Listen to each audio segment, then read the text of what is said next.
Stepping into the family reunion, the first thing to catch my eye was not a welcoming smile but a glossy yearbook.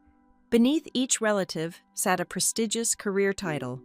Below mine rested one cold word: unemployed. My entire family had agreed upon this fabricated failure, printing it for every guest. What they did not know was that in exactly 2 hours, my face would cover Time magazine, detonating a truth that would shatter their boastful wealthy charade forever. I am Isla Thomas. The ocean breeze carrying the scent of salt and crushed pine needles offered a brief illusion of peace before the chaos began. The coastal resort, a sprawling estate of white marble and manicured lawns on the eastern seaboard, was rented entirely for our annual family reunion. I arrived exactly 3 hours before the first scheduled cocktail reception. It was a calculated decision. Arriving early meant I could bury myself in the administrative debris of the event. I preferred the quiet safety of setting up welcome bags and arranging the seating charts over the exhausting performative rituals of greeting my extended relatives. The Thomas family did not simply gather, we held summits. Every reunion was a carefully orchestrated exhibition of wealth, status, and competitive success. By managing the check-in table, I became part of the furniture, invisible and unbothered, stepping out of the glaring spotlight my family so desperately craved. I stood behind the long mahogany table draped in crisp white linen. Stacked neatly in the center were 50 thick, glossy volumes, the family yearbook. This was a new addition to the weekend schedule, a project spearheaded by my older sister, Sloane Thomas Bennett. I reached out and picked up the top copy. The cover was heavy leather, the title embossed in thick gold foil. I opened it. The scent of fresh, expensive ink wafted up, reminding me of corporate brochures and high-stakes legal contracts. It was essentially an annual report for a corporation, but the assets were people. I turned the crisp pages. There was my cousin, grinning in a tailored suit with his title as a regional director of surgical operations listed below his pristine family portrait. There was my uncle, his biography boasting about the acquisition of 3 commercial properties in the last 12 months. It was a grotesque display of modern American aristocracy. The pages smelled of desperate validation. I saw second cousins who had inherited trust funds described as self-made entrepreneurs. I saw aunts who spent their days managing country club disputes branded as philanthropic visionaries. The yearbook was a meticulously curated fiction, designed to hide the ugly truths of bad marriages, borderline unethical business practices, and profound emotional emptiness. It was the Thomas family Bible, and its only commandment was to never, under any circumstances, look like a failure. Then, I turned to the section dedicated to the immediate family. I found my portrait. It was a photograph from 4 years ago. Back when my smile was sharper and my wardrobe consisted entirely of corporate armor, beneath my name, there was no list of recent acquisitions. There was no mention of the grueling, invisible work I'd been doing in the shadows. There was only one line, printed in a clean, mercilessly bold font. Currently unemployed. Taking time to rebuild. The words sat there, stark and unapologetic on the heavy white paper. There had been no phone call prior to this printing. No polite inquiry asking how I would like my current situation to be represented to the extended family. The judgment had been passed, agreed upon, and permanently bound in expensive leather. The humiliation was not loud or violent. It was a quiet, suffocating social execution. It was the realization that my blood relatives had sat around a dining table, analyzed my life, and distilled it down to a polite euphemism for a pathetic failure. A shadow fell across the crisp pages. I looked up to see Sloane standing on the opposite side of the table. She wore a silk dress the color of pale champagne, her hair styled into effortless, expensive waves that cost hundreds of dollars to achieve. She glanced at the open book in my hands and offered a thin, perfectly symmetrical smile that did not reach her eyes. "I wrote it that way to make it easy to understand," Sloane said, her tone light, brushing off the sheer cruelty of the printed words as if she were doing me a favor. "Because honestly, Isla, No one has the time to stand around and hear you explain those vague, messy things you have been doing. People want clear labels. It is better to just own the gap year. It shows humility. She adjusted a towering floral arrangement on the table, not even bothering to look me in the eye as she delivered the verdict. Before I could formulate a response that would not shatter the fragile, superficial peace of the afternoon, the sharp click of low heels against the marble floor signaled our mother approaching.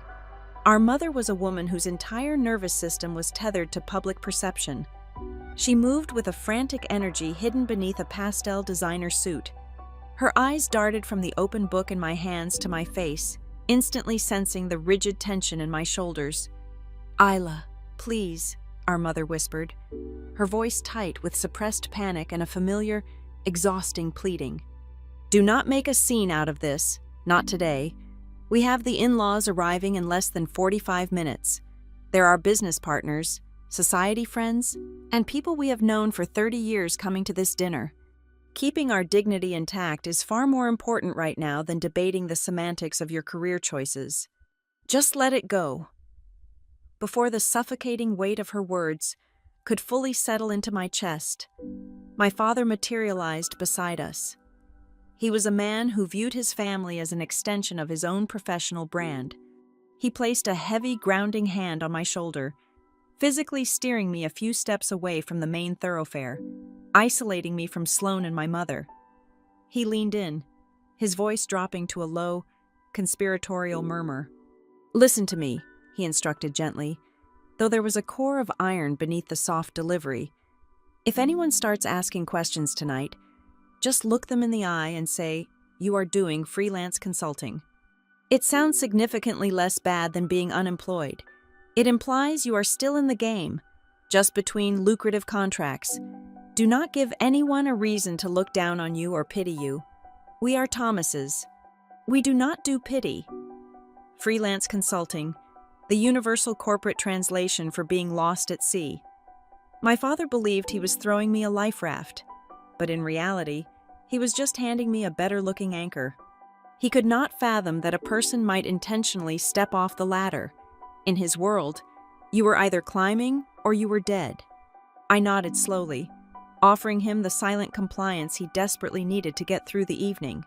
The relief that washed over his face was almost tragic. I looked at my father, then at my mother, who was nervously checking her diamond watch, and finally at Sloane, who was now greeting the resort manager with a radiant, practiced laugh. The sheer absurdity of their coordinated effort to manage my perceived failure washed over me in a cold wave. They had built an entire architecture of lies and euphemisms to protect themselves from the embarrassment of my existence. I did not raise my voice. I did not scream, cry, or demand an apology. I did not threaten to walk out of the resort. I simply walked back to the check-in table, gently closed the heavy yearbook, and set it down with a soft, definitive thud. My utter lack of a reaction, the absolute stillness in my posture, seemed to unnerve the air around me. From across the expansive lobby, seated quietly in a high-backed leather wing chair, Grandpa Warren was watching. The patriarch of the family, well into his late 80s, was a man of few words but sharp instincts.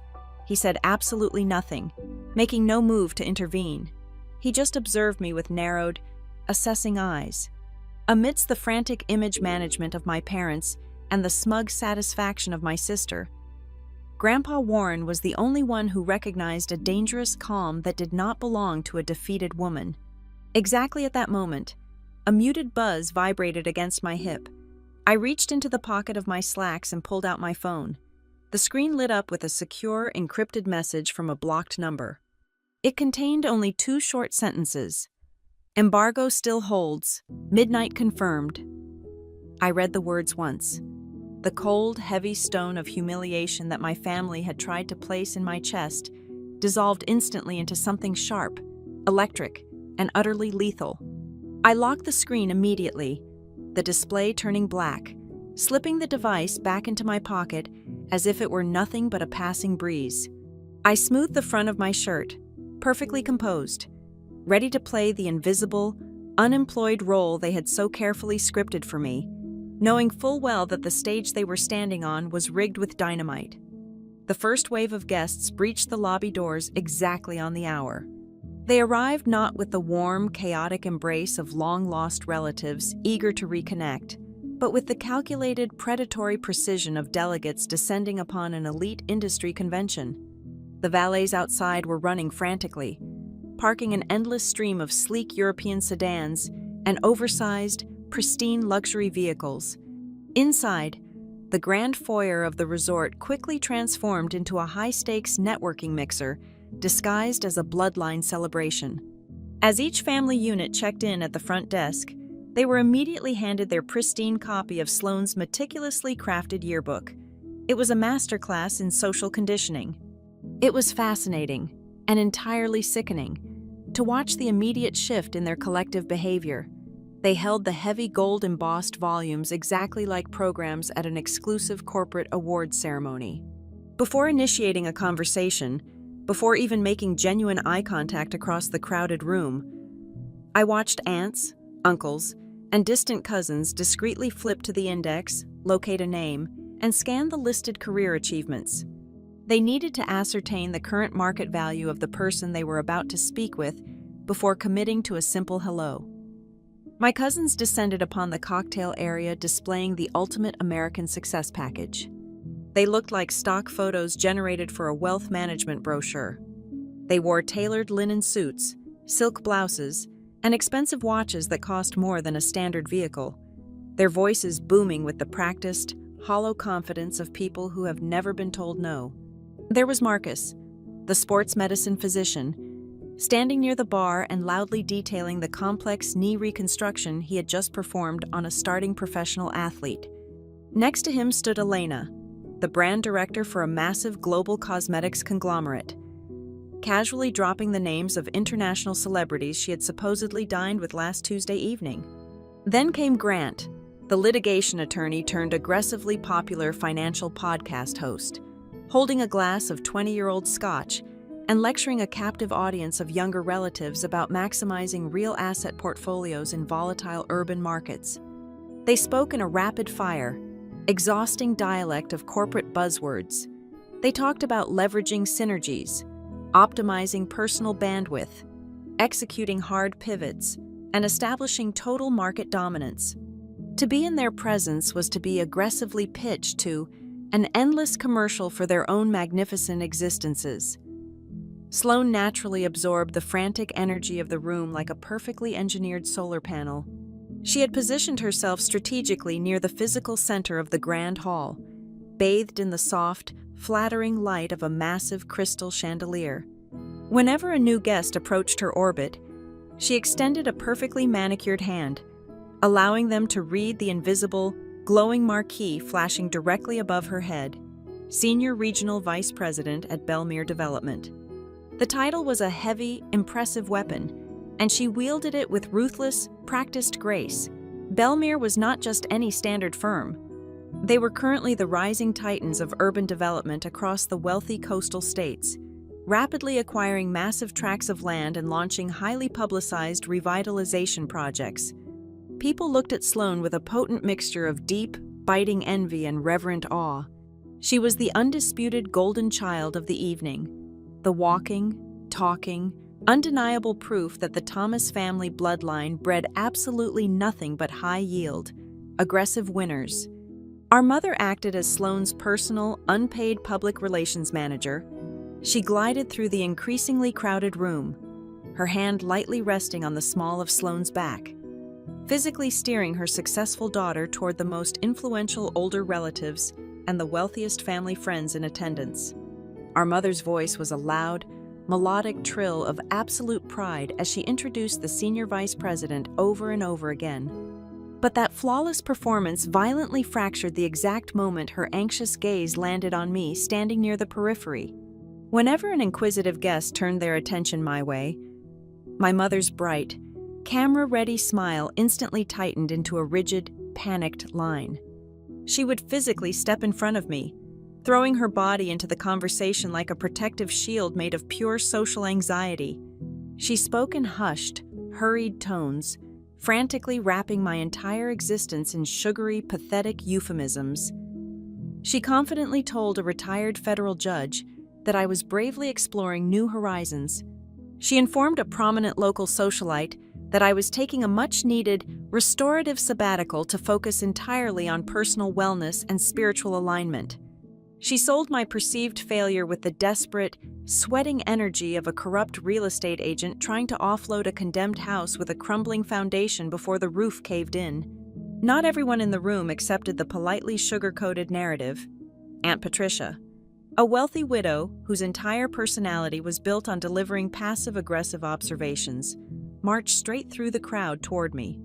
She clutched the heavy yearbook in her left hand, her diamond ring catching the light, her index finger ruthlessly marking the exact page of my printed humiliation. She took a slow, deliberate sip of her gin martini, her pale eyes sweeping critically over my simple, unbranded black dress. A thin, mocking smirk played on her perfectly painted lips. She told me I was terribly brave. She said leaving a career section entirely blank in this current, unforgiving economic climate was a remarkably bold choice, tilting her head to ask if I was just planning to float on the wind indefinitely while the rest of the world worked. Before I could offer a blank, silent stare in return, Uncle Richard materialized beside her. He smelled overwhelmingly of aged bourbon, expensive cigars, and outdated patriarchy. He patted my shoulder with a heavy, patronizing thud, treating me exactly like a wounded, slightly dim-witted animal that needed to be put out of its misery. He leaned in close, his breath hot and deeply unpleasant, advising me that women rapidly approaching their late 30s simply could not afford to be so fiercely independent and picky. He instructed me to find a simple desk job, secure a steady, reliable paycheck, and lock down a husband before my biological and professional options dried up completely. He ended his speech by kindly adding that I could go back to dreaming about changing the world after I had a properly funded retirement account. The sheer, concentrated weight of their condescension was meticulously designed to crush my spirit, but I let it pass right through me like a ghost. I did not engage. I did not defend myself. Instead, I allowed the natural current of the room to sweep me toward the back of the hall, pulled securely into the invisible orbit of the catering staff and the frantic event coordinators. The entire family silently agreed that this was my rightful, logical place. If I could not contribute to the gross domestic product of the mighty Thomas legacy, I could at least make myself physically useful. I seamlessly became the invisible hands of the evening. I greeted late arrivals at the door without bothering to introduce myself. I arranged the towering piles of expensive welcome gifts into perfectly symmetrical pyramids. I walked the exhausting length of the massive dining tables, meticulously adjusting the silver forks by fractions of an inch and realigning the embossed gold leaf name tags so they were perfectly parallel to the edge of the linen. I was the hired help in a formal dress, moving silently and completely unnoticed behind the velvet rope of my own family. I accepted the menial labor willingly and without a single complaint. The repetitive physical tasks kept my hands occupied and my mind violently, dangerously sharp. I was standing at the far edge of the secondary logistics table, quietly stacking surplus itineraries and gathering extra seating charts. The area was dimly lit and relatively quiet, tucked away behind a massive, fragrant floral display, completely shielded from the deafening roar of mutual admiration and clinking glasses echoing in the main hall. I reached out to gather a stray copy of the family yearbook that some careless cousin had abandoned face down on the wrinkled silk tablecloth. As I pulled the heavy book toward my chest to stack it with the others, my eyes locked onto the bottom right corner of the back cover. I stopped breathing for exactly one fraction of a second. The ambient noise of the party instantly vanished from my ears. There, printed discreetly but with absolute clarity beneath the glossy finish, was a corporate sponsor logo. It was a highly stylized crest, featuring an abstract ocean wave crashing over a solid foundation stone. I knew every pixel of that image. It was a logo I had spent the last 36 months obsessively tracking through thousands of pages of redacted legal documents, buried tax returns, and offshore banking records. The elegant text printed directly below the crest read, "Belmere Foundation, a proud sponsor of the Thomas family reunion." I stood perfectly still, my blood turning to ice in my veins. I traced the sharp edge of the printed logo with my thumb, staring at the physical proof that my family was not just celebrating blindly. They were actively drinking the champagne funded by the very monster I was about to slaughter. 36 months ago, I was not the invisible woman arranging name cards behind a mahogany table. I was the architect. I held the title of lead quantitative strategist at Crescent Harbor Recovery Group. We were a prestigious, aggressively expanding consulting firm specializing in post-disaster reconstruction and financial recovery packages for municipalities and county governments across the country.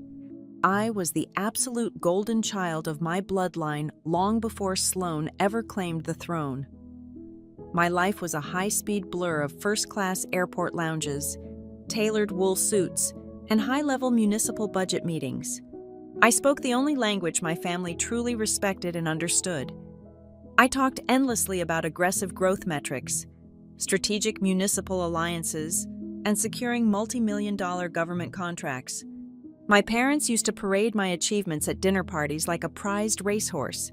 I was making a mid-six-figure salary by the time I was 29 years old. I was the ultimate, undeniable return on their parenting investment. My specific job was to build predictive spatial data models. After a catastrophic hurricane decimated the Gulf Coast, or a massive, uncontrolled wildfire leveled a Northern California county, my team would map out the economic recovery logistics. It was theoretically supposed to be about allocating federal relief funds efficiently, getting essential resources, and rebuilding grants to the hardest-hit residential zones. I believed I was doing noble work disguised as corporate strategy, but then, during the chaotic aftermath of a particularly brutal storm season, I found the shadow ledger. It was late on a Tuesday night in an empty office building. I was digging deep into the back-end architecture of the spatial mapping software I had personally designed. I noticed a complex overlay algorithm I had not authorized. Crescent Harbor was not just mapping disaster zones to distribute government aid. They were deliberately filtering the raw destruction data by median household income, historical mortgage insurance default rates, and generational vulnerability. They were precisely identifying the specific neighborhoods least likely to afford the exhausting, expensive rebuilding process. I stared at the glowing monitor as the horrific truth materialized in perfectly organized, color-coded columns. My company was packaging this highly sensitive vulnerability data and quietly selling it to predatory real estate conglomerates and private equity firms through shell subsidiaries. They were weaponizing my systems to target desperate families who had just lost absolutely everything. While the ashes of their living rooms were literally still smoking, these firms would swoop in, offering terrifyingly low cash payouts, pennies on the dollar, to buy the ruined land. The spreadsheets were completely, pathologically devoid of human suffering. In those encrypted files, a displaced family of 4 sleeping on cots in a high school gymnasium because their roof had caved in was simply categorized as distressed inventory. Their absolute, world-shattering desperation was neatly calculated as a prime investment opportunity with a guaranteed high-yield return. I did not go to the press immediately. I was arrogant and naive enough to believe it was a rogue department, an isolated ethical breach. I printed hundreds of pages of system logs, took the evidence directly to the managing partners on the top floor of our glass-walled headquarters, and demanded a full internal audit. I laid the papers on a massive oak conference table. The 3 men in the room did not look shocked. They did not look appalled. They looked profoundly annoyed that I was wasting their time. The senior partner leaned back in his leather chair, steepled his fingers, and calmly told me I was overthinking a standard market efficiency protocol. When I refused to back down, when I explicitly called it disaster profiteering, the tone in the room violently shifted. The carrot came first. They offered me an immediate promotion to junior partner, a 30% bump in my base salary, and a massive, life-changing end-of-year bonus if I simply signed a new ironclad non-disclosure agreement and looked the other way. When I pushed the contract back across the table, the stick came out. They calmly and methodically explained that the consulting world was incredibly small and heavily connected. If I walked out that door making wild, unsubstantiated accusations against a billion-dollar firm, they would ensure I never worked in corporate strategy again. They promised to ruin my professional reputation so thoroughly, to bury me in so many retaliatory defamation lawsuits, that I would not be able to get a job analyzing data for a local grocery store. I stood up, left my corporate security badge on the oak table, and walked out of the building without saying another word. I did not just quit my job that morning. I systematically dismantled my entire existence. Within 4 weeks, I sold my luxury downtown apartment at a slight loss just to move the capital quickly. I liquidated my aggressive stock portfolios, withdrew almost every single dollar from my high-yield savings accounts, and packed what was left of my life into 3 standard cardboard boxes. I severed my ties with the corporate ecosystem completely. I knew I was about to start a massive, bloody war against an entrenched system, and you absolutely cannot fight a war while chained to a heavy mortgage and an expensive lifestyle. The hardest part was not walking away from the money or the power. The hardest part was trying to explain it to my blood. I drove to my parents' house on a quiet Sunday afternoon to tell them I had officially resigned. I sat in their perfectly decorated living room and tried to explain the data. I tried to make them see the exhausted faces of the people being aggressively priced out of their ruined neighborhoods. I talked about the clear ethical line I simply could not cross without losing my soul, but they just stared at me as if I were speaking a dead, alien language. They could not comprehend why anyone would voluntarily walk away from a corner office over something as abstract and unprofitable as morality. My mother looked at me with genuine, unadulterated horror, immediately asking how I was going to pay for my private health insurance and what she was supposed to tell her friends at the club. My father, his face flushing with deep, pragmatic anger, demanded to know if I had secured another executive position before throwing such a foolish, idealistic tantrum.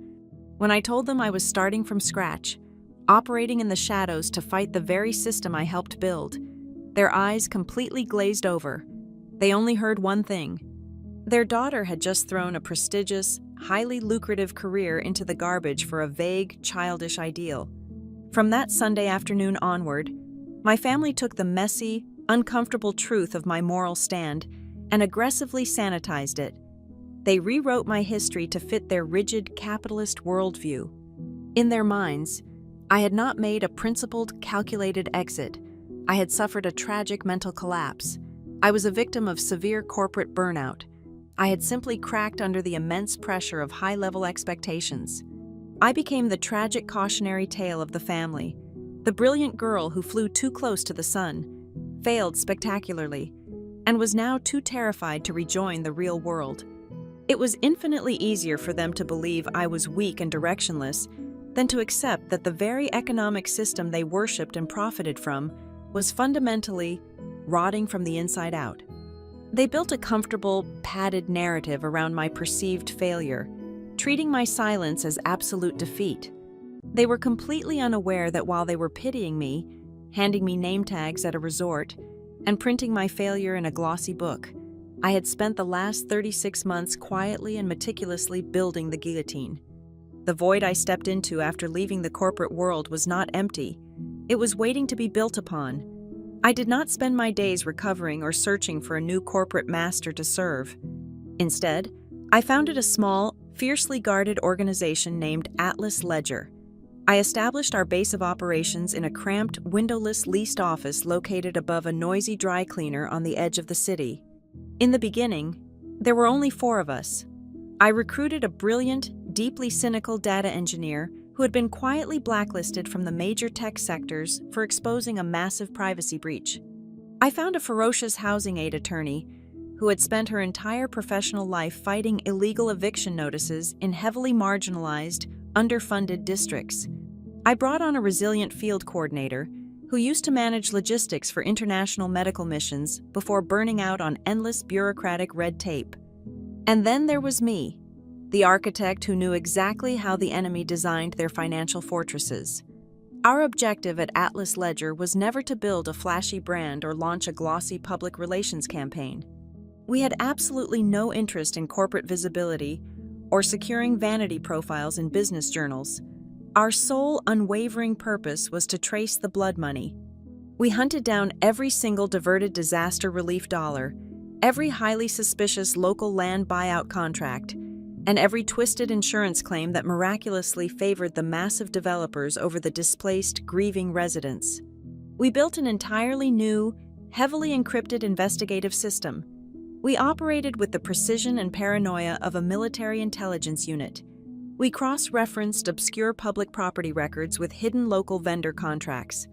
We matched federal emergency management data with the agonizing, handwritten testimonies of displaced citizens. We spent 18 months tracking a single, seemingly innocuous shell company registered to a strip mall in southern Florida. That tiny, invisible entity was quietly purchasing hundreds of flooded coastal properties using state-subsidized recovery grants, only to immediately transfer the land deeds to a massive private equity firm based in Manhattan.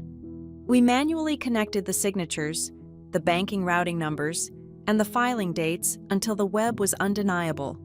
Slowly and methodically, we exposed a staggering, highly coordinated model of post-disaster profiteering spanning the entire United States. To hunt apex predators, you must become a ghost. I deliberately stripped my life down to the absolute bare minimum. I rented a painfully ordinary second-floor walk-up apartment in a quiet, working-class neighborhood. I drove a reliable, deeply uninteresting 10-year-old sedan that blended seamlessly into any grocery store parking lot. My wardrobe consisted entirely of plain, unbranded clothing, devoid of any recognizable designer labels or status symbols.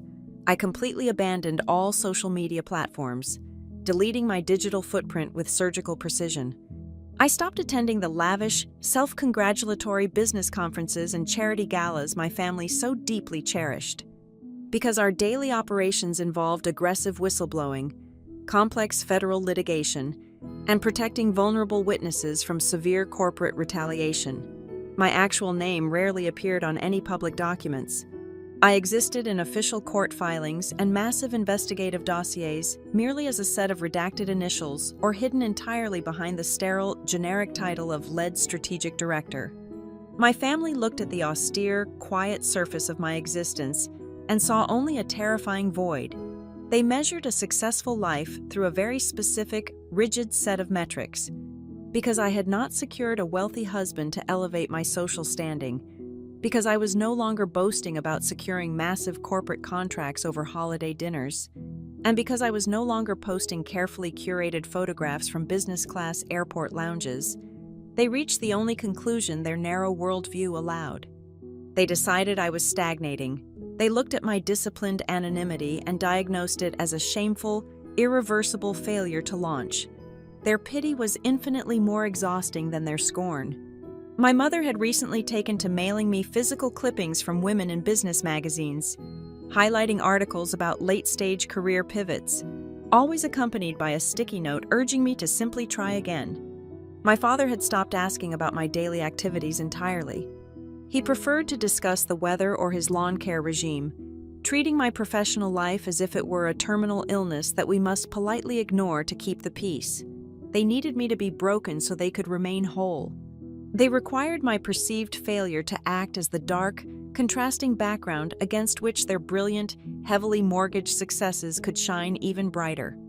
While the opulent resort banquet hall buzzed with the deafening noise of clinking crystal glasses and aggressive networking, I stood completely still near the back wall, anchoring myself to the present reality. The air smelled of roasted meats, expensive perfumes, and sheer arrogance. My phone, silenced and resting deep in the pocket of my simple dress, began a steady, rhythmic vibration against my hip. I slipped my hand down, pressing my thumb against the biometric sensor to unlock the screen without pulling the device fully into view. It was a rapid succession of short, highly encrypted emails from my team, who were currently scattered across 3 different time zones. The first message was from the data engineer. It simply stated that the final server migration was completely finished and the raw data packets were securely locked for press distribution. The second email arrived less than a minute later from our lead attorney. She confirmed that the final preemptive legal injunctions had been successfully filed in federal court, ensuring the opposing corporate counsel would not have the necessary time to file a gag order and block the release. The third message was from the senior editor of the publication. It was a stark, one-line confirmation stating that the digital launch sequence was fully initiated and the physical copies of the magazine were already loaded onto the outbound distribution trucks. Everything was converging rapidly toward a singular, irreversible point in time. I shifted my weight, feeling the cool fabric of my pocket lining against my knuckles as another vibration pulsed against my leg. This message was from our field coordinator, reporting that the primary whistleblowers were securely relocated to safe houses and their emergency communication lines were active and monitored. The final pieces of the board were locking into place. I looked up and caught my own reflection in the towering mirrored panels lining the ballroom walls. I looked exactly the way my family wanted me to look. Quiet, diminished, unremarkable, but beneath that carefully constructed facade of the tragic, unemployed daughter, a massive, invisible empire was holding its breath. The sheer irony of the situation was intoxicating. My family had rented out an entire coastal resort, hired an army of caterers, and printed glossy leather-bound books just to celebrate their mastery of the universe. Yet, they were completely oblivious to the fact that the actual master of the universe was currently standing next to the spare linen cart, holding the absolute destruction of their entire corrupt ecosystem in the palm of her hand. I understood with sudden, chilling clarity that tonight was not merely a tedious family dinner meant to stroke their collective egos. It was a violent collision course. This opulent, boastful gathering was accidentally, beautifully happening exactly as a massive truth bomb was preparing to detonate on a national scale. The countdown had officially begun.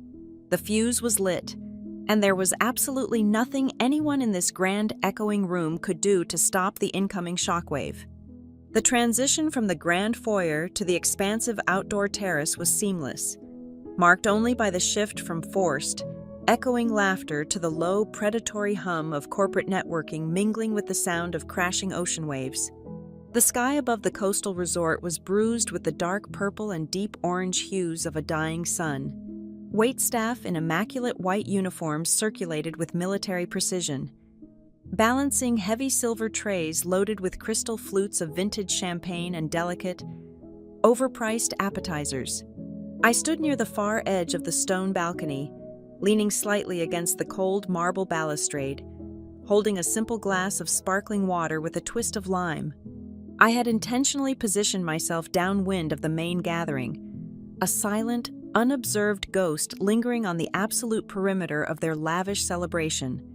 At the center of the terrace, bathed in the warm, flattering glow of tall patio heaters, Sloane was holding court. She possessed a terrifying, innate ability to command the oxygen in any room she entered. She held her champagne flute delicately by the stem, her diamond rings catching the firelight as she animatedly pitched the gospel of Belmere development to a captive, deeply envious audience of our aunts, uncles, and older cousins. I listened closely as her voice carried effortlessly over the ambient noise. She was describing her primary operational directive, referring to it proudly as the noble task of revitalizing underused coastal assets. She spoke with the practiced, polished cadence of a seasoned politician on a campaign trail. She painted a vibrant, heroic picture of Belmere swooping into dying, storm-ravaged municipalities like a benevolent corporate savior, injecting vital capital and modern infrastructure into areas completely abandoned by slow-moving federal relief programs. I took a slow, deliberate sip of my water, my throat suddenly dry and tight. To the untrained ear of our wealthy relatives, her monologue sounded like aggressive, commendable philanthropy, but I knew the actual translation. Revitalizing underused coastal assets was not a phrase born organically in a creative marketing session. It was a highly sanitized, legally bulletproof euphemism engineered by ruthless corporate defense attorneys. I recognized those exact 5 words instantly. I had spent countless hours staring at them on a glowing monitor in my cramped office. reading them over and over in a highly classified, heavily redacted internal strategic playbook dated October of the previous year. Belmere was not saving those devastated communities. They were systematically choking them out, intentionally delaying local recovery efforts to drive down property values before executing hostile land grabs. Before the sickening reality of her words could fully settle in my mind, Cousin Grant pushed his way forcefully into the inner circle. Grant was currently riding the dizzying high of his latest financial podcast analytics, and his ego was practically vibrating out of his tailored linen suit. He swirled a heavy glass of amber liquid, loudly interrupting Sloane to boast about his own brilliant portfolio maneuvers over the last 18 months. He practically shouted over the elegant string quartet playing softly in the background, bragging to the older generation that he had completely liquidated his stable. Low-yield tech stocks to aggressively purchase post-storm land across the southeastern seaboard. Smart people always see opportunity where others only see ruin, Grant declared confidently, flashing a wide, predatory grin that made my stomach turn. He proudly explained his aggressive investment thesis to the nodding crowd. He detailed exactly how the sheer desperation of uninsured, newly homeless families drove the price per acre down to historic, mouth-watering lows. He argued passionately that waiting for the smoke to clear or the floodwaters to fully recede was a fool's game. You had to buy the dirt while the previous owners were still crying over their lost living rooms.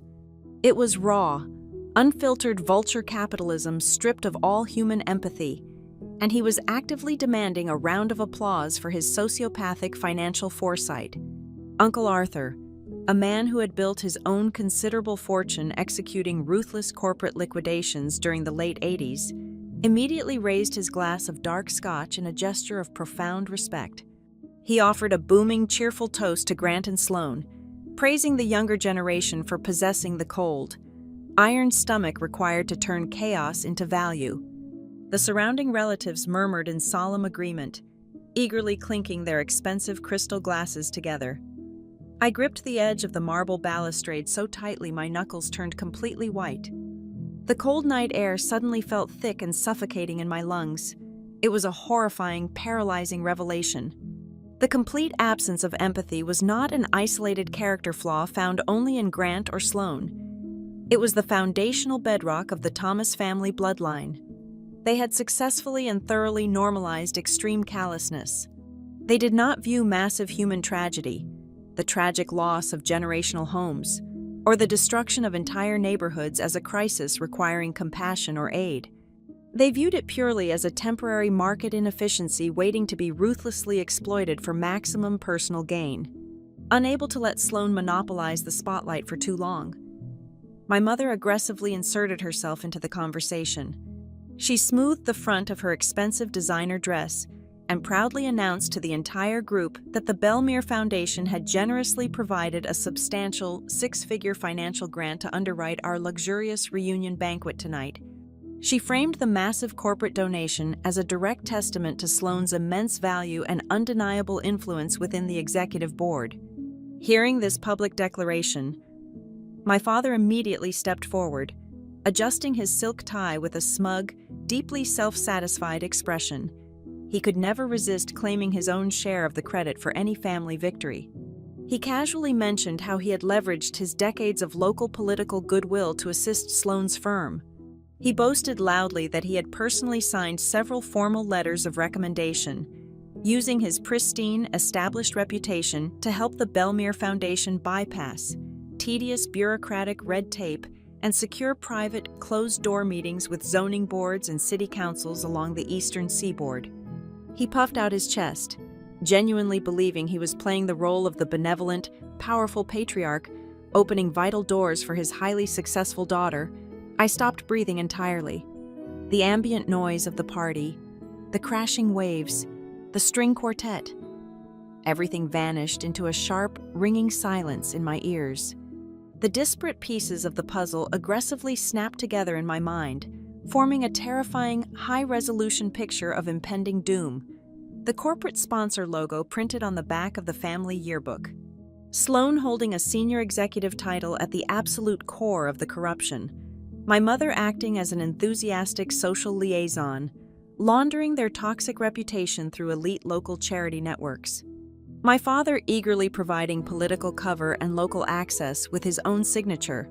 They were not merely innocent, ignorant bystanders catching stray bullets. They were active, willing participants in the very machine Atlas Ledger was currently dismantling piece by piece. They had eagerly tied the Thomas family name, our generational reputation, and this very weekend celebration to a predatory, illegal scheme that was mere hours away from facing massive federal indictments and catastrophic public exposure.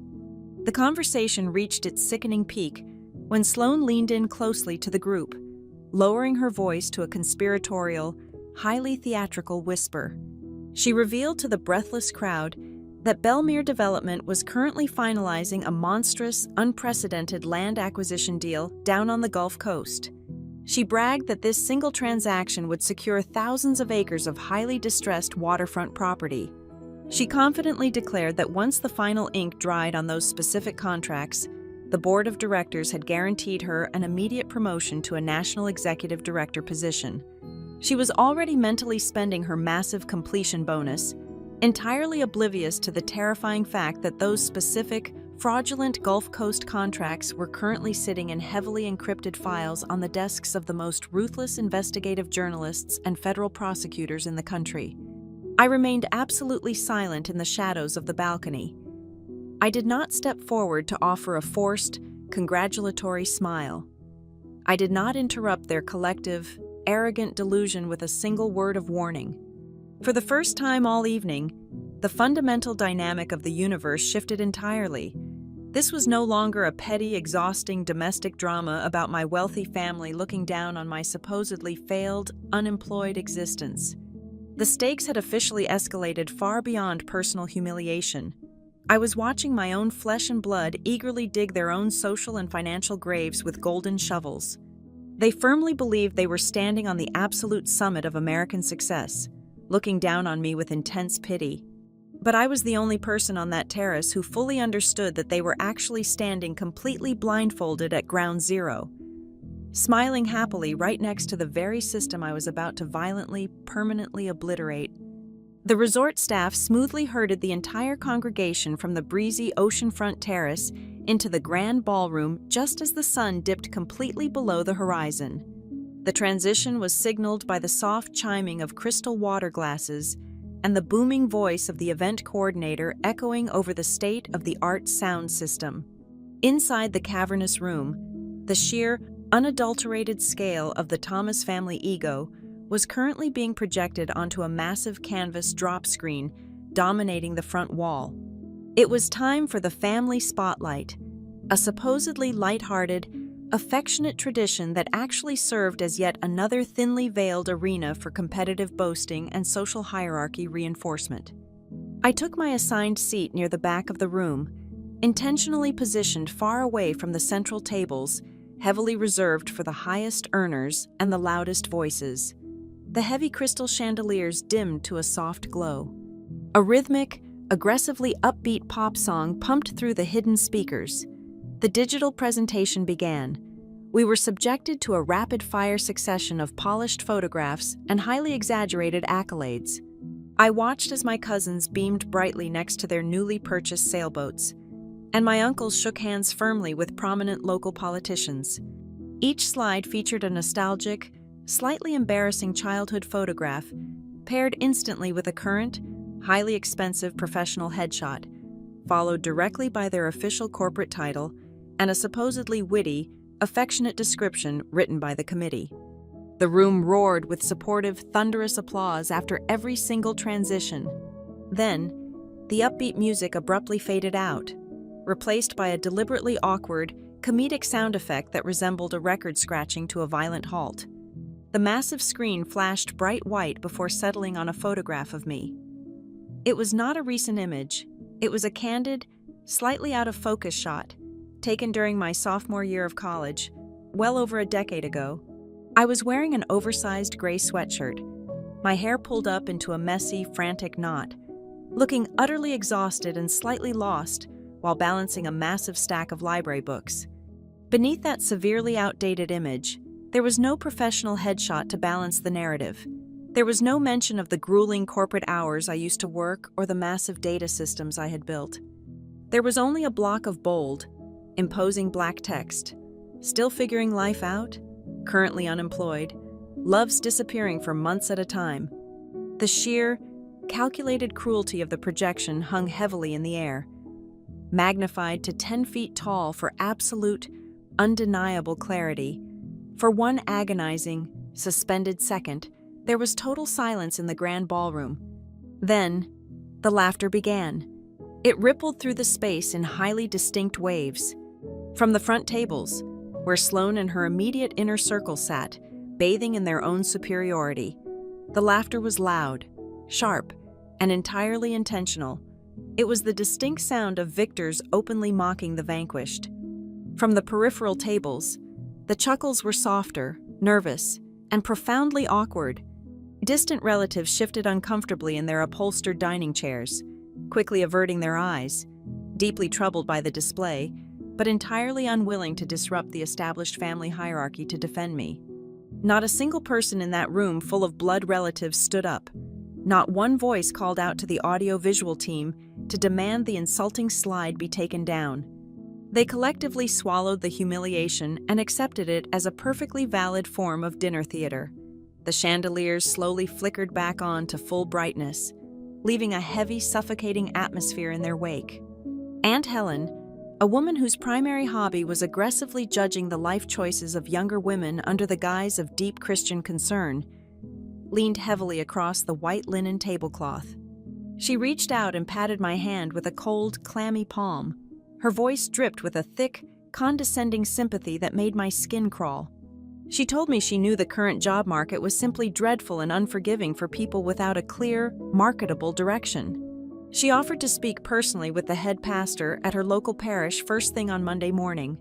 She assured me they were desperately looking for a new office manager to handle the Sunday bulletins, organize the choir robes, and answer the front telephone. "It is a very simple job," she noted loudly, projecting her voice to ensure the surrounding tables could hear her benevolent charity.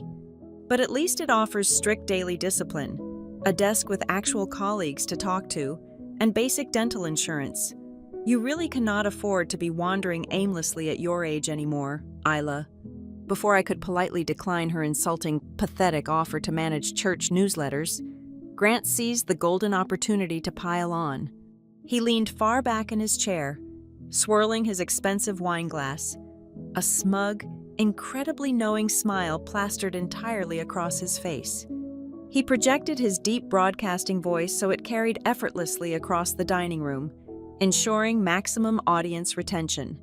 He declared loudly that in his extensive professional experience, people who were intensely secretive and vague about their daily activities usually fell into one of two distinct categories. Either they were entirely unemployed and far too embarrassed to admit they were quietly living off their dwindling savings, or they were doing something so utterly menial, embarrassing, and worthless that it simply did not warrant mentioning in polite society. He raised his glass toward me in a mocking, theatrical salute, silently challenging me to prove his arrogant assessment wrong.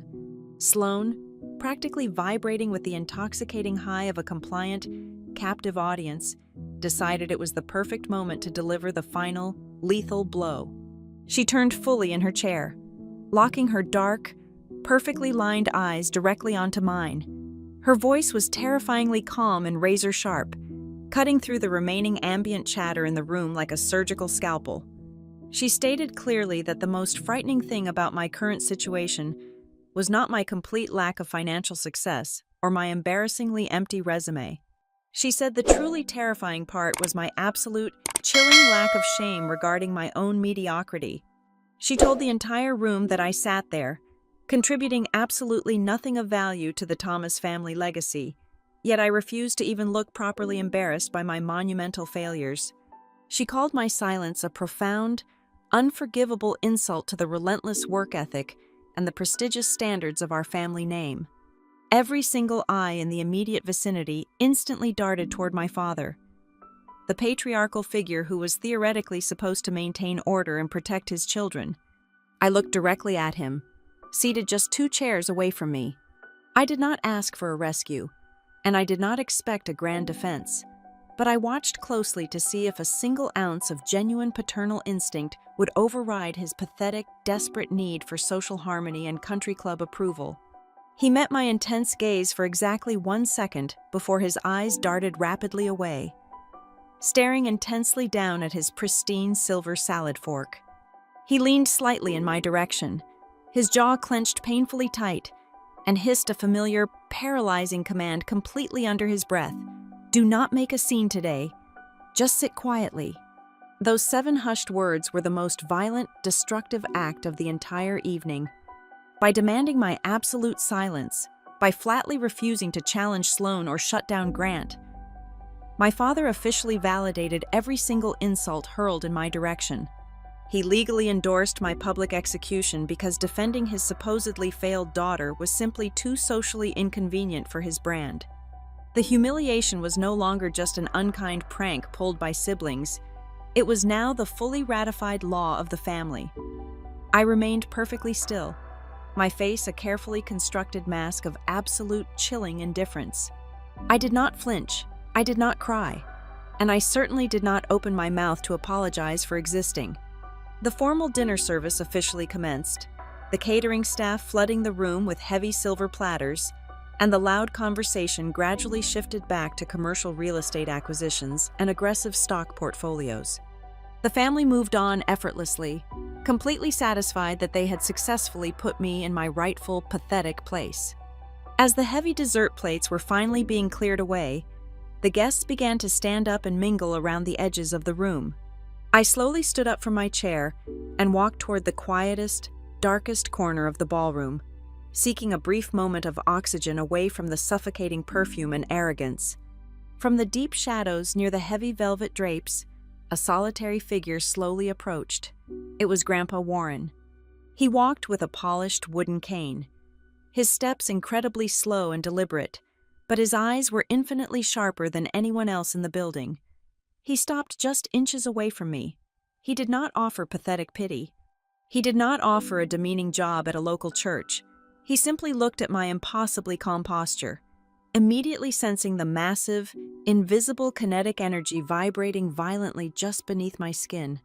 He leaned in close, his voice a raspy, barely audible whisper that completely bypassed the terrible noise of the party.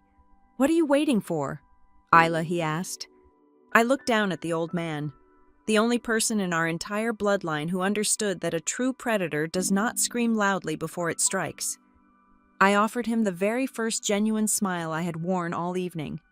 It was small, cold, and entirely devoid of mercy. "Not waiting." I replied softly, my voice perfectly steady and clear. "It is just not time yet." The nauseating wave of collective laughter from the slide presentation eventually dissolved into the sharp clatter of silver spoons against porcelain dessert plates. I did not retreat to my hotel room. I did not run away to hide my supposed shame. Instead, I began a methodical, terrifyingly quiet circulation of the grand ballroom. I was no longer playing the role of the humiliated, invisible sister. I was operating strictly as a lead investigator assessing the structural integrity of a massive building mere hours before its scheduled demolition. I needed to know exactly how deep the toxic rot went into my own bloodline. I needed to accurately map the exact blast radius of the incoming federal indictments.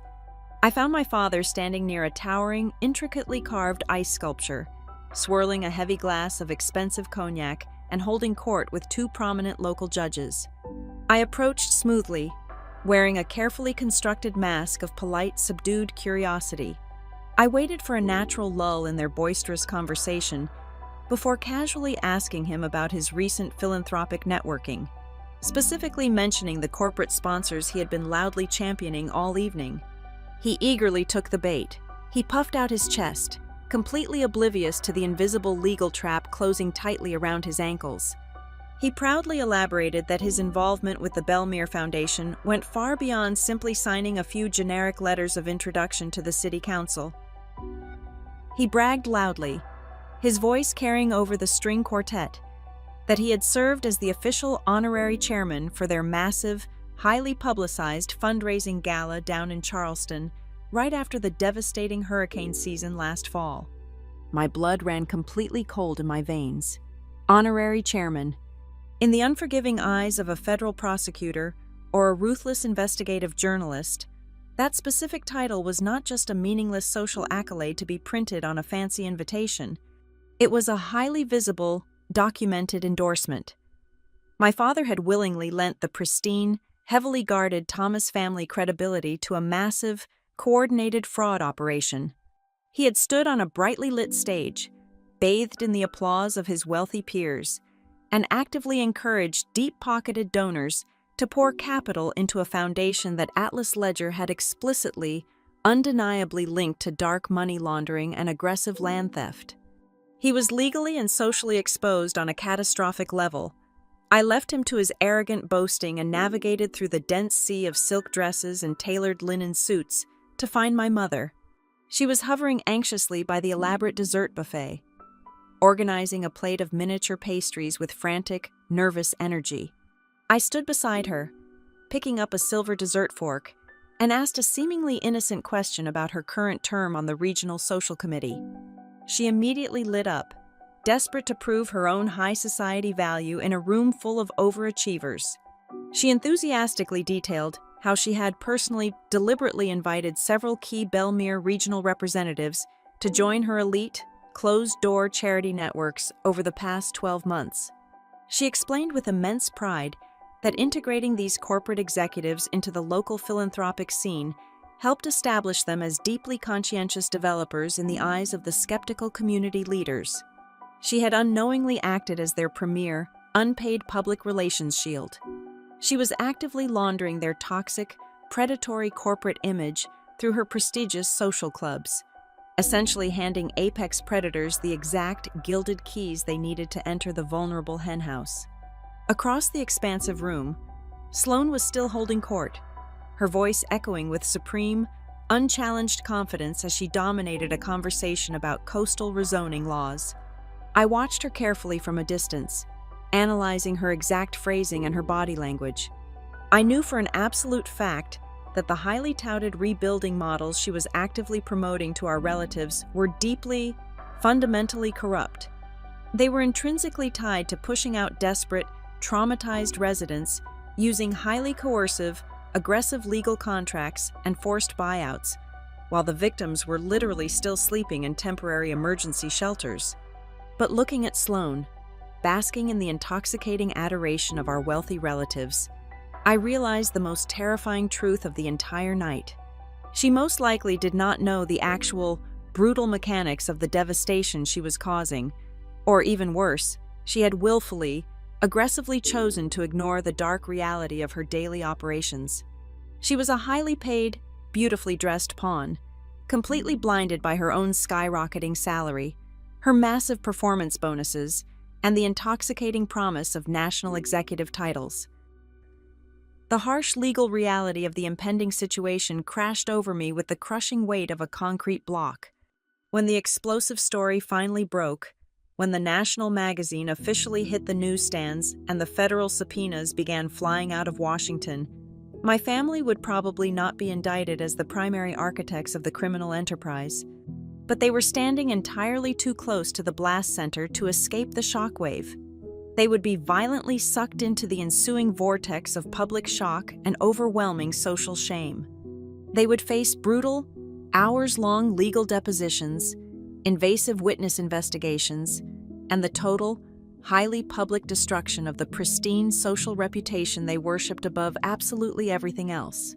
A fierce, brief surge of basic familial instinct urged me to grab my parents by the arms, pull them forcefully into a quiet, secure hallway, and beg them to call their corporate defense lawyers immediately. I desperately wanted to tell them to withdraw their names, resign from the charity boards, and legally scrub their signatures from every single Bellmere document before the clock struck midnight. But the cold, pragmatic, uncompromising voice of the Atlas Ledger lead attorney echoed loudly in my mind. Her legal instructions had been absolute, terrifyingly clear, and strictly binding. I was legally forbidden from providing any advance notice, directly or indirectly, to anyone with a vested interest in the targeted corporations. Tipping off my family could instantly trigger a massive, panicked destruction of digital evidence. It could prematurely alert the opposing corporate counsel, allowing them to file emergency injunctions, and it could completely derail 36 months of agonizing, highly dangerous investigative work. I was bound by a moral imperative and a non-disclosure agreement far more critical than simple family loyalty. I had to walk a razor-thin, incredibly dangerous line.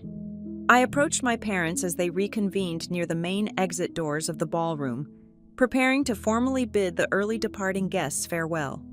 I kept my voice incredibly low and deliberately steady, completely devoid of any visible emotion or panic. I looked directly into my father's eyes and casually suggested that given the current, highly volatile political climate surrounding aggressive coastal development, it might be a very prudent legal move to quietly review and formally retract any letters of recommendation he had recently signed for corporate entities he did not personally control. I then turned to my mother, gently advising her to immediately step back from blindly vouching for the philanthropic intentions of massive organizations when she did not have full, unrestricted access to their internal financial structures. I handed them the absolute keys to their own salvation, wrapping the vital information in a quiet, pragmatic warning. I stood there, holding my breath, waiting for a tiny flicker of comprehension, a momentary pause of genuine reflection or caution. Instead, I watched their faces harden simultaneously into matching, impenetrable masks of absolute defensive condescension. My father let out a short, highly dismissive scoff, shaking his head slowly as if I had just suggested something utterly preposterous and childish. My mother sighed heavily, an exaggerated, theatrical sound of profound maternal exhaustion. They looked at each other, silently communicating their shared, pathetic diagnosis of my mental state. They honestly, truly believed I was standing there, entirely devoid of a respectable career and a fancy title, desperately trying to tear down their magnificent social achievements out of pure, bitter jealousy. They thought I was preaching hollow, pathetic morality simply because I lacked the basic intelligence and the relentless ambition to succeed in the real, cutthroat world. You really should not let your own professional stagnation make you so deeply cynical about other people achieving great things. Isla, my mother whispered sharply, her carefully chosen words designed to put me firmly back in my designated, miserable place. My father did not even bother to offer a verbal response. He simply turned his back on me to warmly greet a departing local politician, entirely dismissing my critical warning as the meaningless, irritating noise of a failed daughter. The sheer, overwhelming bitterness of the moment elevated the entire tragedy to a completely new, suffocating level. I had handed them a fully inflated life vest while they were standing on the deck of a rapidly sinking ship, and they had arrogantly, violently thrown it back in my face, aggressively complaining about the cheap fabric. I stepped away from them without another word, retreating back into the dark shadows of the ballroom, knowing with absolute, terrifying certainty that I had done all I legally and morally could. The massive avalanche was already moving down the mountain, and they had just proudly chosen to stand exactly in its path. The stifling atmosphere of the grand ballroom was momentarily broken by the discreet, urgent approach of a man wearing a sharply tailored, charcoal gray suit. It was the general manager of the luxury resort. He moved with the silent, practiced efficiency of someone whose entire career depended on managing the highly volatile crises of wealthy patrons. He did not carry a silver tray or a glass of wine. He navigated smoothly through the crowded room, his eyes locked firmly on my position near the heavy velvet drapery. When he finally reached my side, he leaned in incredibly close, ensuring his voice remained a completely inaudible murmur to the surrounding guests. He respectfully requested a brief moment of my time, his tone tight with a carefully concealed layer of professional panic. He informed me that over the past 45 minutes, the resort's main reception desk had been aggressively inundated with a sudden, overwhelming barrage of incoming phone calls. These were not polite inquiries from lost relatives. The callers were highly demanding representatives from several major national media syndicates, leading investigative news desks, and prominent financial broadcast networks. They were rapidly bypassing the standard guest services extensions, aggressively demanding immediate, absolute confirmation of my physical presence on the property. The fortress walls of my family's private, secluded celebration were actively being breached by the chaotic, relentless outside world. I maintained a perfectly neutral expression, betraying absolutely no surprise. I instructed the manager, using a voice of quiet, uncompromising authority, to immediately implement a total communications blackout regarding my name. I ordered him to instruct his entire front desk staff to firmly state that no guest matching my description was currently registered at the resort, and to abruptly terminate any further inquiries without offering any additional explanations. The manager offered a sharp, curt nod of total understanding, visibly relieved to have a clear directive, and quickly retreated toward the main lobby to secure the perimeter. Knowing the dam was already cracking, I turned and slipped silently through a set of heavy glass-paned French doors, stepping out onto a deeply shadowed, secluded stone balcony. The sudden blast of cold, salty ocean air hit my face, providing a violent, necessary contrast to the suffocating, perfumed heat of my family's arrogant exhibition inside. I reached into the deep pocket of my dress, retrieved a single, encrypted wireless earbud, and pressed it firmly into my right ear. I raised my phone, angling the screen away from the glass doors behind me, and initiated a highly secure, multi-point video conference. The screen illuminated my face with a pale, cold digital glow. 3 separate video feeds materialized instantly. I was staring at the tired, fiercely dedicated faces of my core Atlas Ledger executive team and our primary external media counsel. The lead attorney spoke first, his voice lacking any of the usual corporate pleasantries. He radiated the specific, terrifying adrenaline that only exists in the final moments before launching a massive, unprecedented legal offensive against a billionaire conglomerate. He officially confirmed that the final press embargo was holding firm across all participating networks. He rapidly outlined the synchronized launch sequence, the comprehensive, deeply researched investigative dossier, the hundreds of pages of sworn victim affidavits, the heavily redacted offshore financial ledgers, and the digital edition of the Global magazine were fully loaded onto the primary distribution servers. The execution command was permanently locked in. Everything was scheduled to detonate simultaneously exactly at midnight, Eastern Standard Time. The senior editor of the publication leaned closer to his respective camera, holding up a high-resolution physical proof of the upcoming magazine cover. My own face stared back at me from the small screen, looking incredibly stern and entirely unyielding. But the true danger was not my portrait.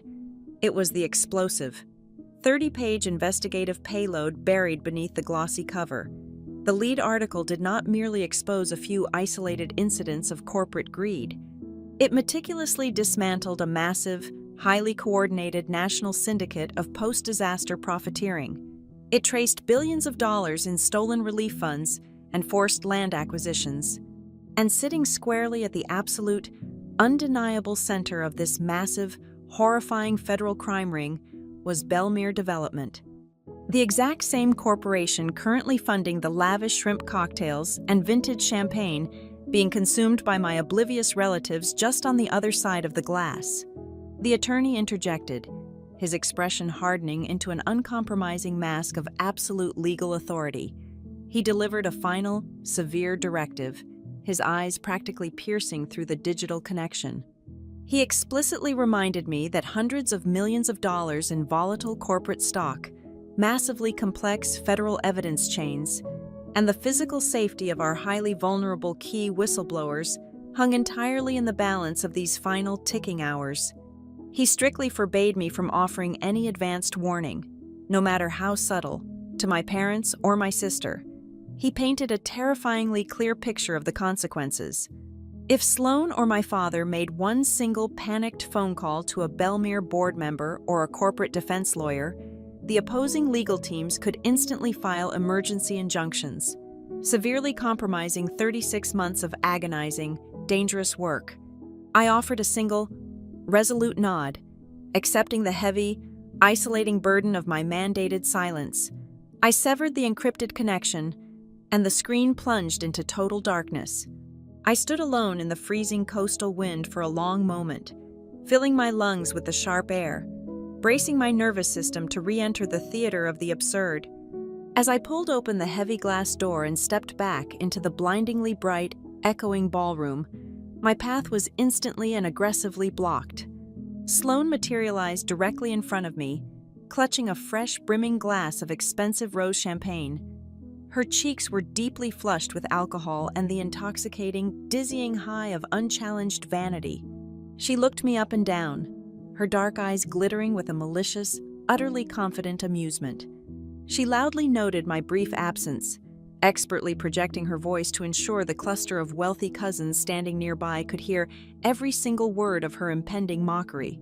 She tilted her head, adopting a tone of exaggerated, venomous pity that grated against my eardrums.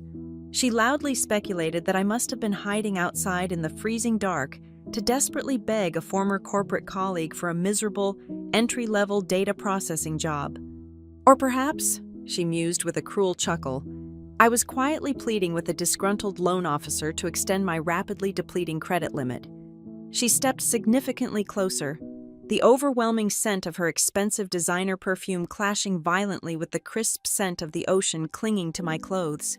She offered a piece of unsolicited, highly arrogant advice, stating clearly that truly successful, powerful people never have to scurry into the shadows to take their phone calls. Real power, she declared with absolute, unwavering certainty, always operates directly in the brightest light. The sheer, absolute irony of her arrogant statement was almost blinding in its intensity. She was arrogantly lecturing me about operating in the light while her entire precious corporate empire, her massive upcoming promotion, and her very identity were built entirely in the darkest, most predatory shadows of immense human suffering. I did not shrink back from her aggressive, territorial posture. I did not lower my gaze to the patterned carpet, as she so clearly expected me to do. I squared my shoulders and looked directly into the absolute center of her eyes. The ambient temperature between us seemed to drop 20 degrees in a single second. My voice was incredibly soft, almost a whisper, but it carried a lethal, freezing weight that caused the smug, victorious smile on her face to falter for just a fraction of a second. I looked at the golden child of the Thomas family and told her that by tomorrow morning, she would desperately, agonizingly wish she had taken the time to ask me just one genuine, kind question. For a terrifying, suspended second, I saw a flicker of genuine uncertainty cross her perfectly contoured, arrogant features.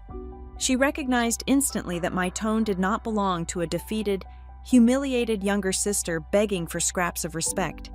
It was the heavy, final tone of an executioner calmly reading a finalized death sentence. But her ego was simply too massive, her belief in her own invincibility too deeply entrenched, to allow any actual room for self-reflection or caution. The brief flash of uncertainty vanished entirely, instantly replaced by a loud, theatrical burst of dismissive laughter. She threw her head back, her laughter ringing out sharply across the immediate vicinity, deliberately drawing the approving attention of our parents standing near the dessert table. She loudly dismissed my chilling warning as the pathetic, dramatic last gasp of a woman whose entire life was rapidly collapsing into total irrelevance. She turned sharply on her heel and glided smoothly back toward the bright center of the party, eager to continue basking in the warm, blinding glow of her own manufactured greatness. I remained standing perfectly still near the balcony doors, watching her walk away into the crowd. The live string quartet began playing a lively, aggressively upbeat classical piece, entirely drowning out the sound of the crashing waves outside. The wealthy relatives continued to toast their own brilliance, clinking their crystal glasses, completely oblivious to the massive, terrifying shadow rapidly expanding over their heads. The digital clock on my phone was silently, relentlessly ticking away the final few minutes. The heavy reinforced doors of the real world were violently knocking, and absolutely no one in that opulent room possessed the power to keep them shut any longer. The massive mahogany doors of the banquet hall swung shut, sealing us inside a meticulously curated bubble of false opulence. The formal dinner service commenced with an aggressive display of wealth. Waiters in pressed uniforms marched in synchronized columns, delivering plates of seared scallops and pouring streams of vintage red wine into fragile crystal goblets. The heavy scent of roasted meats and melting beeswax candles hung thick in the air, creating a suffocating atmosphere of forced intimacy. At the absolute front of the room, positioned directly beneath a cascading floral chandelier, stood the main head table. Behind it, the massive digital projector screen remained illuminated, casting a pale, clinical glow over the pristine white linen and polished silver. I sat in my designated chair near the back exit, my posture perfectly rigid, my hands resting lightly in my lap. The ambient roar of 100 intersecting conversations slowly died down as the sharp, demanding ring of a silver spoon tapping against a wine glass echoed through the hall. Sloane stood up. She smoothed the skirt of her silk dress, her diamond jewelry catching the candlelight, and moved gracefully toward the standing microphone positioned at the center of the stage. She was practically glowing with the intoxicating thrill of absolute dominance.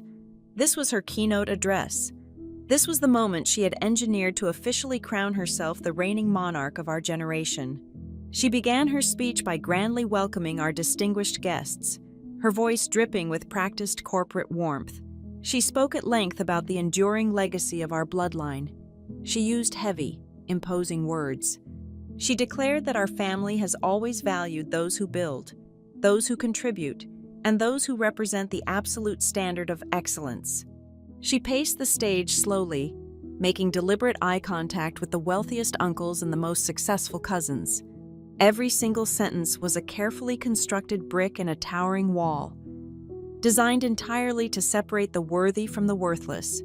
She painted a picture of a family that conquered markets, dominated boardrooms, and shaped the physical skyline of coastal cities. As she spoke about aggressive expansion and relentless ambition, her gaze inevitably, predictably, drifted toward the back of the room. She looked directly at me. The underlying message was not subtle. It was a public, televised eviction from the family circle. She was explicitly defining the parameters of our shared bloodline, and she was making it abundantly clear that I no longer met the minimum requirements for entry. After 10 grueling minutes of self-congratulation and flattering the seated executives, Sloane dramatically altered her tone. The triumphant, booming cadence of her voice softened into a sickeningly sweet, patronizing purr. She leaned slightly over the podium, gripping the edges with both hands, and adopted the compassionate expression of a billionaire throwing pennies to a beggar. She told the silent room that true leadership was not just about securing massive contracts or expanding territories. She claimed that true leadership also required immense charity, specifically toward those who had lost their way. She looked directly at me again, her eyes wide with a perfectly rehearsed, entirely fabricated concern. She announced, her voice echoing off the vaulted ceilings, that Belmere Development was currently expanding its regional outreach divisions. She generously offered to personally bypass the standard hiring protocols and secure a junior assistant position for me within their local communications department. She explicitly detailed the humiliating parameters of the role right there in front of 100 guests. She said I could start by drafting minor press releases for local zoning board meetings and managing the community complaint inbox. She pitched it as a tremendous, merciful opportunity for me to finally re-enter the professional world, learn basic corporate discipline, and perhaps, eventually, earn my way back into a respectable life. The sheer audacity of the offer was breathtaking. She was attempting to recruit me into the very criminal enterprise I was currently destroying, and she was framing it as an act of profound sisterly love. Before I could even blink, Grant loudly scraped his chair back and stood up at his table. He raised his glass of expensive red wine high into the air, completely eager to act as Sloane's primary supporting vocalist. He projected his deep broadcasting voice across the room, declaring that every single person deserves a second chance, no matter how badly they have failed in the past. He looked at me with a mixture of pity and deep disgust. He loudly advised me to accept the generous lifeline my sister was throwing. He stated that it was time to stop living in the shadows, to stop relying on vague mysteries to sound interesting, and to finally learn how to create actual, tangible value in the real world. I slowly turned my head to look at our mother. She was seated directly to the right of the podium. This was the moment any decent parent would intervene. This was the moment a mother should stand up, raise her hand, and demand an end to the public humiliation of her own child. But she did nothing. She sat perfectly still, her eyes fixed firmly on her untouched plate of food.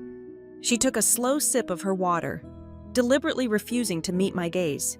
Her suffocating silence was the loudest sound in the entire room. She was entirely complicit.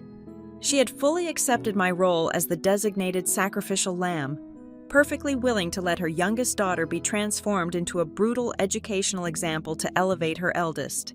Right at that exact second, the massive projector screen behind Sloan abruptly changed. The rotating loop of generic family crests and resort logos vanished. It was replaced by a highly stylized, stark white summary slide detailing the professional status of our generation. It featured our names aligned in neat rows. Next to Marcus, the words Chief of Surgery gleamed in dark blue. Next to Grant, the words Financial Broadcaster stood out proudly. Next to Sloan, her massive vice presidential title dominated the space. And then, at the very bottom of the list, isolated and completely devoid of any accompanying achievements, was my name. Directly beneath it, projected in massive, bold, blood-red letters that were significantly larger and clearer than any other text on the screen, was a single word: unemployed. It was the final, devastating gunshot of their coordinated execution. The slide was designed to be the ultimate punchline to Sloan's deeply insulting job offer. The entire grand ballroom plunged into a dead, terrifying silence. 100 pairs of eyes slowly turned away from the blindingly bright screen and locked onto my face, sitting in the dim shadows of the back row. They stopped eating. They stopped breathing. They were collectively, eagerly waiting for the inevitable snap. They fully expected me to finally break under the crushing, unbearable weight of the evening. They wanted a dramatic, satisfying reaction. They were waiting for me to burst into humiliated tears, to scream in bitter anger, or to push my chair back and run out of the room in total, absolute defeat. They truly believed that tonight, they had finally found the precise amount of pressure required to crush me into dust. I sat perfectly motionless. I did not drop my gaze. I did not let a single muscle in my face twitch. I simply stared back at the sea of expectant, cruel faces, absorbing their collective hostility without absorbing a single ounce of their intended shame. Then, a sharp, distinct vibration pulsed against my thigh. My phone, resting silently in the deep pocket of my dress, had just received a priority alert. I slowly, deliberately, reached down and pulled the device out. I did not try to hide my actions. I held the phone up above the edge of the table, the screen illuminating my face with a pale, cold digital light. I tapped the screen once. There was a single, encrypted message from the lead attorney. It contained exactly 4 words: "It is live, everywhere." The fuse had burned completely down. The bomb had officially detonated. I slowly lowered the phone and placed it face up on the crisp white linen tablecloth. I looked up. My eyes swept across the room, passing over my silent mother, lingering briefly on Grant's smug face, and finally locking onto Sloan, who was still standing proudly at the podium beneath the massive, insulting projection of my supposed failure. I felt a wave of absolute, terrifying calm wash over my entire body. It was the freezing, crystal-clear calm of an apex predator that has just successfully locked its jaws around the neck of its prey. I did not yell. I did not need to raise my voice to compete with their manufactured grandeur. I spoke very quietly, but my voice carried a strange, heavy acoustic weight that sliced cleanly through the dead silence of the room, echoing off the high ceilings and chilling the air. Everyone should check their phones. The silence in the grand ballroom was not broken by a scream or a shout, but by a sudden, synchronized mechanical symphony. It started at the front tables, a sharp chime from a smartphone, then two more. Then a cascade of chimes, buzzes, and customized ringtones erupting from every single tailored pocket and beaded evening bag in the room. Smartwatches strapped to wealthy wrists vibrated simultaneously, illuminating the dim space with hundreds of tiny, harsh digital lights. The attendees, previously locked onto my face, instinctively looked down at their devices. I watched as the collective expression of my family shifted in less than 3 seconds, from arrogant amusement to absolute, paralyzing confusion. On every single glowing screen, pushed through breaking news alerts from every major global media outlet, was the exact same image. It was the newly released digital cover of Time magazine. Staring back at them from their own devices was a high-resolution portrait of my face, looking resolute and entirely unyielding. The bold text of the headline was impossible to misinterpret. It did not mention freelance consulting or a desperate need to rebuild a failed career. The subtitle declared me the sole architect of Atlas Ledger. It detailed how my invisible empire had successfully armed millions of American citizens to reclaim stolen disaster relief funds, hijacked property deeds, and manipulated insurance payouts following devastating wildfires and catastrophic floods. The article did not merely paint me as a national whistleblower, it explicitly laid out the agonizing, meticulous investigation that exposed the massive corporate predators executing forced property buyouts. And then, the true payload was delivered directly into their hands. The leading paragraph of the exposé officially named the primary syndicate at the center of the massive federal investigation, Belmere Development. The very same corporation whose golden sponsor logo was proudly printed on the back of the heavy family yearbooks resting on their laps. I remained completely seated in the shadows, watching the shockwave tear through the room. Sloane physically collapsed back into her chair, as if she had been violently pushed. All the manufactured color drained instantly from her perfectly contoured face, leaving her looking ashen and terrifyingly hollow. The massive coastal acquisition deal she had just spent an hour boasting about, the prestigious national executive title she was eagerly anticipating, and the lavish corporate funding of our family reunion had instantly transmuted into highly publicized evidence of her own profound blindness and potential criminal complicity. She was staring at the glowing screen of her tablet, her mouth opening and closing soundlessly as the reality of her shattered universe finally set in. My father stood frozen near the dessert station. The heavy crystal glass of cognac slipped entirely from his grip, shattering loudly against the polished marble floor. He stared blankly at his phone, the horrific realization washing over his aging features.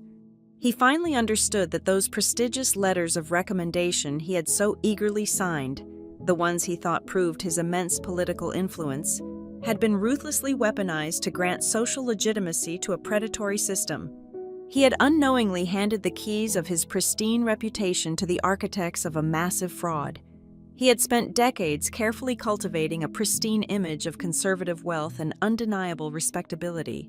Now, he was facing the absolute certainty that his name would be dragged through federal court filings and splashed across national news networks as an unwitting accomplice to disaster profiteering. The sheer humiliation of being used so easily, of being outsmarted by the very corporate sharks he admired, visibly aged him 10 years in a matter of seconds. To my right, my mother began to weep. It was not her usual theatrical crying designed to garner polite sympathy or manipulate a social situation. This was the raw, breathless sobbing of a woman struck by pure terror. She looked up from her screen and stared directly at me. In her tear-filled eyes, I saw the crushing weight of her epiphany.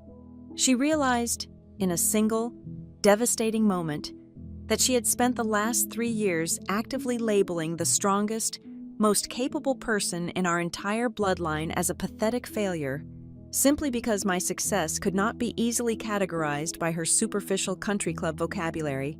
She had publicly agreed to label me unemployed, and now the entire world was reading about how I had single-handedly dismantled a billion-dollar corruption ring. Grant desperately tried to maintain the crumbling illusion. He slammed his hands down on the white linen tablecloth. his voice stammering and pitching high with panic. He loudly insisted to the paralyzed guests around him that this was clearly a massive media misunderstanding, a coordinated smear campaign executed by disgruntled former employees. He tried to use his broadcaster voice, but it cracked under the immense pressure of the truth. The glowing screens in their hands offered absolutely no escape. The comprehensive article included highly detailed financial flowcharts, heavily redacted but undeniable offshore wire transfers, heart-wrenching sworn testimonies from the displaced victims, and the undeniable stamp of Atlas Ledger. Every single verbal exit Grant tried to build was immediately boarded up by the staggering weight of hard, irrefutable data. The absolute pinnacle of the evening arrived when Sloane suddenly pushed herself up from her chair. The arrogant, untouchable golden child stumbled frantically around the edge of the head table. She practically ran toward the back of the room, her silk dress catching on the edges of the chairs. She stopped inches away from me, her eyes wide with sheer, unadulterated panic. The woman who, less than 5 minutes ago, had condescendingly offered me a humiliating junior assistant role was now trembling violently. She reached out and grabbed my forearm, her manicured nails digging painfully into my skin. All the practiced poise, the media training, the polished corporate armor had completely evaporated. She was babbling incoherently about her stock options, her real estate holdings, and the fact that she had personally signed off on the Gulf Coast acquisitions just 3 days ago. She desperately begged me to help her understand what was happening. She pleaded with me, her voice cracking, asking if she was going to face federal prison time, begging the sister she had just publicly executed to explain the terrifying reality of the actual world to her. It was the absolute, most expensive form of revenge. I did not have to lift a single finger. Her own corporate masters had built the trap, and she had eagerly locked herself inside. I did not raise my voice to match her hysteria. I did not offer a cruel, mocking laugh or a bitter, triumphant speech.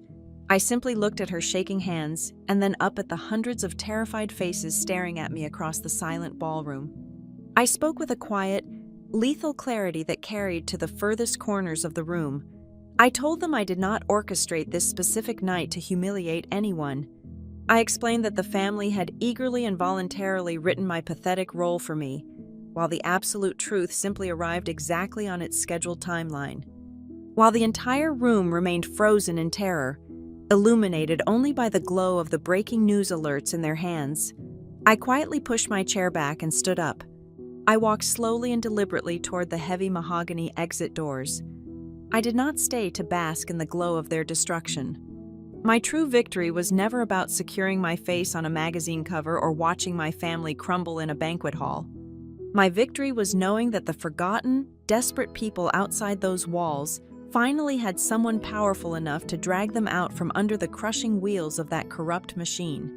The heavy mahogany doors closed behind me with a solid, resounding thud, completely cutting off the sounds of their panic. I walked through the opulent lobby of the resort, past the confused concierge desk, and out into the expansive circular driveway. The valet brought my entirely unremarkable 10-year-old sedan around. I tipped him with a $20 bill, slid into the driver's seat, and started the engine. As I drove away from the blazing lights of the coastal resort, the heavy burden I had carried for 36 months finally lifted from my shoulders. I left my family behind to confront the empty space I had occupied with eyes that could no longer afford the luxury of arrogance. Thank you so much for listening to my story today. Please let me know in the comments where you are listening to this story from so we can interact and share our thoughts. Do not forget to subscribe to the Maya Revenge Stories channel, like this video, and support me by hitting the hype button so this story can be heard by many more people.